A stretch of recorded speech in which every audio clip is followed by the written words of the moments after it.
যদি হন জিভে চাতুরি শিখে নিন পনির পাতুরি। তার জন্যে সবার প্রথমে গরম জলে লবণ দিয়ে পনিরটাকে ডুবিয়ে রাখতে হবে। মিক্সিতে সর্ষে, পোস্ত, দুটো কাঁচা লঙ্কা, অল্প আদা, নারকেল ও স্বাদ অনুসারে লবণ আর অল্প জল দিয়ে পেস্ট বানিয়ে নিতে হবে। তারপর কলা পাতাকে আগুনে দিয়ে নরম করে নিতে হবে।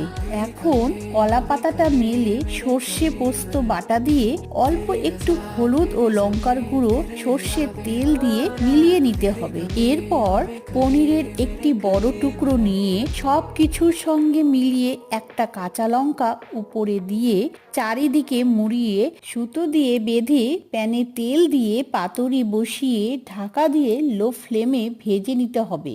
এক পাশ লাল হয়ে গেলে পাতুরি উল্টে ঢাকা দিয়ে লো ফ্লেমে লাল হয়ে আসলেই পাতুরি রেডি।